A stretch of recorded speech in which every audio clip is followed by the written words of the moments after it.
Shopping, shopping, shopping. Sankranti వస్తే చాలు ఎక్కడ చూసినా షాపింగే ఉంటుంది. ఊరికెళ్ళడమే ఉంటుంది కదా! మేము కూడా సంక్రాంతి షాపింగ్ స్టార్ట్ చేశాము. అయితే అందరం కలిసి వెళ్ళామనమాట. ఫ్యామిలీ అందరం కలిసి. ముందుగా ఫుల్‌గా తినేసి, బాగా ఎనర్జీ తెచ్చుకొని, ఆ తర్వాత యుద్ధంలోకి దిగామనమాట.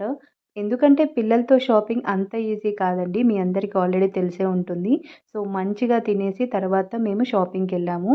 అయితే మనం ఒకటనుకొని వెళ్తే, ఇంకొకటవుతే మాత్రం చాలా చిరాకొస్తుంది కదా! మాకైతే షాపింగ్‌లో అలాగే అయిందనమాట. అందరికీ చిరాకొచ్చేసింది. ఏమైందో అనేది నేను లాంగ్ వీడియోలో పోస్ట్ చేశాను. ట్యాగ్ చేస్తున్నాను. డెఫినెట్‌గా వాచ్ చేయండి. ఎవరెక్కడైనా చావండి. నాకెందుకు నా పాటికి నేను ఎంజాయ్ చేస్తాను అని ఎక్కడికెళ్ళినా సరే ఎవ్వరిని పట్టించుకోకుండా ఎంజాయ్ చేస్తూ ఉంటుంది నా స్వీటీ మాత్రం. తనని చూస్తే చాలు అలసట పోయి హ్యాపీనెస్ వస్తుందనమాట. షాపింగ్ మాల్‌లో కూడా ఎవరిని వదిలిపెట్టలేదు. అందరిని అటాక్ చేసుకుంది.